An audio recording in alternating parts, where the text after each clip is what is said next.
En este video de cálculo vectorial vamos a hablar acerca de la derivada parcial, pero primero recordemos la definición de la derivada de una función f de x. La derivada de f de x con respecto de x está definida como la diferencia de esta función perturbada menos esta misma función sin perturbar entre la perturbación cuando esta perturbación se acerca a 0. Aquí, si se fijan, tenemos una división entre 0. Si sacamos el límite así de manera inmediata, pues parece que vamos a tener algo entre 0 y se va a indeterminar. Pero con algo de álgebra podemos encontrar que esto no se indetermina.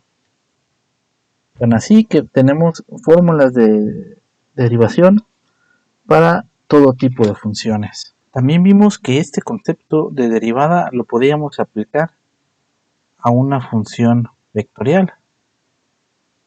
Entonces, como esta es una derivada que le estamos aplicando a una función escalar, esta va a ser una derivada escalar. Esta derivada la estamos aplicando a una función vectorial, por eso se llama derivada vectorial. Y si yo tengo una función escalar de dos variables, ¿podré sacar una derivada? En la derivada escalar y vectorial estamos haciendo una perturbación a la variable que es argumento de mi función. Como esta función tiene dos argumentos, solamente vamos a hacer perturbación sobre uno de ellos. Por ejemplo, en este caso al argumento x lo vamos a sumar una h y vamos a restar esta misma función sin perturbar y dividir entre la perturbación, sacando el límite de la perturbación cuando tiende a 0, igual que aquí, igual que acá en derivada vectorial, voy a obtener una derivada.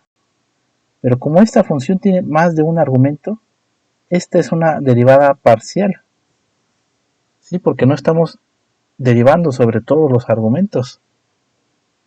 Y como sí es una derivada, pero no es igual que las anteriores, se utiliza este simbolito que parece una D, que es una delta, y normalmente se utiliza exclusivamente cuando hablamos de derivadas parciales, cuando vamos a sacar la derivada de una función que tiene más de un argumento.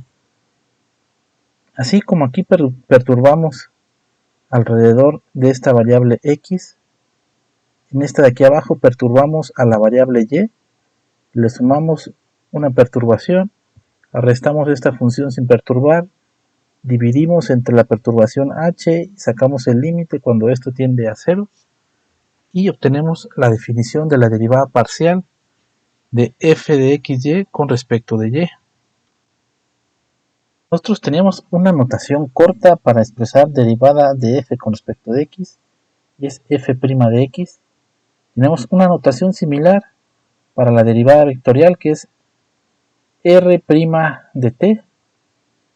Y también vamos a tener una notación parecida para la derivada parcial. Pero aquí, como no es lo mismo la derivada parcial de f de xy con respecto de x que la derivada parcial de f de xy con respecto de y, es que en lugar de escribir f', escribimos f subíndice x para indicar que es una parcial con respecto de x, de xy, f subíndice y para indicar que es una derivada parcial con respecto de y, xy. Tenemos ahora un ejemplo donde tenemos una función de x y de y igual a x al cubo más x al cuadrado por y al cubo menos y al cuadrado, y nos piden determinar sus derivadas parciales con respecto de x y con respecto de y. ¿Cómo vamos a sacar las derivadas parciales de esta función? Dice, para estas alturas se supone que ya somos muy buenos para sacar derivadas de funciones con respecto de una variable. Y a nosotros nos enseñaron que las derivadas con respecto de x de una constante c es igual a 0. Cuando nos piden calcular la derivada parcial con respecto de x en mi función f de xy, vamos a considerar a el argumento o a los argumentos sobre los cuales no estemos sacando su derivada parcial como si fueran una constante. ¿Por qué? Si miramos la definición, aquí estamos haciendo una variación solamente a una de las variables, no a las dos. Entonces, como solamente estamos haciendo variaciones en x, y se está quedando fija con un solo valor. Entonces, aunque sea una variable, al momento de sacar la derivada parcial, la vamos a considerar como si fuera una constante. Es decir, nos podemos imaginar que cuando nos pidan la derivada parcial con respecto de x de una función de x y y, podemos imaginarnos o visualizarlo como una derivada escalar con respecto de x de una función g de x. Y esta función g de x es en realidad mi función f de xy, pero cuando y lo evaluamos obtiene el valor de una constante. Entonces la derivada de mi función f de xy es lo mismo que una derivada con respecto de x al cubo más x al cuadrado por una constante menos otra constante. Recordemos, la derivada de una constante es 0, entonces la derivada de x al cubo es 3x al cuadrado. La derivada de x al cuadrado por una constante es 2x por esta constante. Y la derivada de una constante pues es 0. 3x al cuadrado más 2xy al cubo es la derivada parcial con respecto de x de mi función f de xy. Para la derivada parcial de f de xy con respecto de y, vamos a considerar a la variable x como si fuera una constante, con lo que podemos visualizar esta derivada parcial como si fuera una derivada escalar de una función que está dada exclusivamente en términos de y. O si lo queremos, podemos ver que esta función g de y es mi función f de xy cuando mi variable x es una constante. Derivada con respecto de y de x al cubo es 0. Derivada con respecto de y de x al cuadrado por y al cubo es 3y al cuadrado por x al cuadrado. Derivada de menos 2y al cuadrado es 2y por menos 2, que va a ser menos 4. La derivada parcial de f de xy con respecto de y nos dio 3x al cuadrado y al cuadrado menos 4y. Y si se fijan, nos dio un resultado diferente que el de la derivada parcial de f de xy con respecto de x. ¿Por qué? Recordemos otra vez que para cada una de estas derivadas parciales nos estamos moviendo a través de una de las variables, por lo que es normal o es natural esperar resultados diferentes. Vamos a resolver ahora otro ejemplo. Tenemos una función de x y de y igual a seno de x entre 1 más y nos piden determinar la derivada parcial de f con respecto de x y la derivada parcial de esta función f de xy con respecto de y.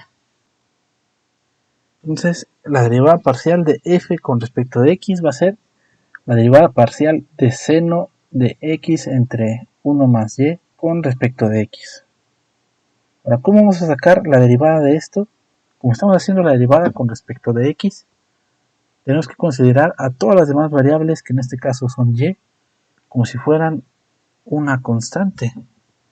Entonces, la derivada de seno de x entre una constante, por regla de la cadena, va a ser coseno de x entre esa constante por la derivada con respecto de x del argumento de seno.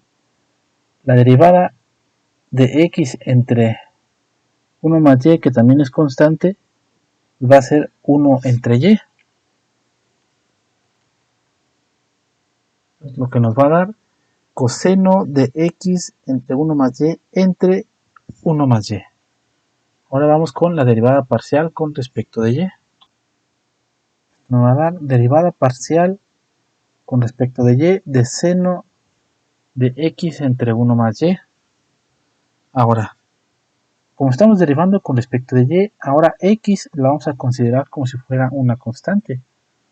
La derivada de seno de una constante entre 1 más y va a ser, por regla de la cadena, coseno de x entre 1 más y por la derivada con respecto de y del argumento de mi función seno de x entre 1 más y. Ahora, ¿cómo vamos a sacar la derivada parcial con respecto de y de x entre 1 más y? Esta x, como es una constante, la puedo sacar de mi operador diferencial. Voy a hacer un pequeño cambio de variable. Voy a definir u como 1 más y la derivada parcial de esta u es mi derivada parcial de y. Como que voy a tener derivada parcial con respecto de u de 1 entre u. Esto, para poderlo derivar, lo tengo que expresar como u a la menos 1. Derivada con respecto de u a la menos 1 es menos 1 por u a la menos 2. Y ahora aquí en lugar de u hay que escribir 1 más y. Va a quedar menos x entre 1 más y al cuadrado. Esto lo sustituimos aquí en lugar de derivada parcial con respecto de y de x entre 1 más y vamos a encontrar nuestra derivada parcial de f de xy con respecto de y. Ahora tenemos otro ejemplo, aparentemente más complicado, pero no tanto. Nos piden calcular la derivada parcial de z con respecto de x y la derivada parcial de z con respecto de y si esta variable z se define implícitamente como una función de x y de y mediante esta ecuación: x al cubo más y al cuadrado más z al cuadrado más 6xyz igual a 1. Pero como aquí está mezclado z con mis variables x y y, quiere decir que esta es una función implícita. Cuando mi variable z está exclusivamente del otro lado de la igualdad, esta sería una función explícita. Si intentamos despejar ahorita para z, la verdad es que vamos a sufrir mucho en el proceso. Lo mejor es derivar toda esta función con respecto de x, con respecto de y después intentar despejar esta derivada parcial. Vamos a hacerlo. Primero vamos a calcular la derivada parcial con respecto de x de esta función implícita, recordando que esta variable z que aparece aquí es una función de x y de y como estamos haciendo una derivada con respecto de x, y la vamos a considerar como si fuera una constante. Derivada parcial de x al cubo con respecto de x es 3x al cuadrado. Derivada parcial de y al cubo con respecto de x, como es una constante, va a ser 0. Derivada parcial de z al cubo con respecto de x. Aquí tenemos que utilizar regla de la cadena. Va a ser 3z al cuadrado por la derivada parcial de z con respecto de x. Recordemos que esta es una función de x y va a tener una derivada parcial de x. Pero como no sabemos todavía la función de x, y que nos da igual a z, lo tenemos que dejar indicado. Y aquí tenemos 6xyz. Aquí tenemos dos funciones con respecto de x. Entonces tenemos que utilizar la regla de producto. Primero vamos a tomar la derivada de esta x. Nos va a quedar 6yz. Más la derivada de esta z con respecto de x. y todo lo demás se queda así, 6xy derivada de z con respecto de x. Luego vamos a despejar derivada parcial de z con respecto de x. Los términos que no están multiplicados con derivada parcial de z con respecto de x los mandamos para el otro lado de la igualdad, que son 3x al cuadrado 6yz. Luego vamos a factorizar los términos que sí tienen derivada parcial de z con respecto de x. Son 3z al cuadrado y 6xy. Factorizamos y luego eso lo mandamos para el otro lado de la igualdad dividiendo y ya encontramos nuestra derivada parcial de z con respecto de x. Vamos a aplicar un procedimiento similar para encontrar la derivada parcial de z con respecto de y. Pues otra vez vamos a hacer derivada parcial de esta función con respecto de y. Como estamos derivando con respecto de y, x al cubo es una constante, entonces esa va a ser igual a 0. Derivada de y al cubo con respecto de y es 3y al cuadrado más derivada de z con respecto de y va a ser lo mismo que aquí, tenemos que hacer regla de la cadena. Vamos a tener 3z al cuadrado multiplicado por la derivada parcial de z, pero ahora con respecto de y. Tenemos que utilizar la regla del producto, la derivada de un término por lo demás sin derivar, más la derivada de lo demás por lo primero sin derivar. Vamos a aplicar lo mismo que hicimos acá, vamos a despejar derivada parcial de z con respecto de y ya habremos terminado. Listo. Y como comentario, este que tenemos aquí y esto que tenemos acá, si quisiéramos resolver para z, estas son ecuaciones diferenciales. Probablemente ya estén llevando una materia que se llama así, y si no, la van a ver el próximo semestre. Pero bueno, esto sería todo por este video.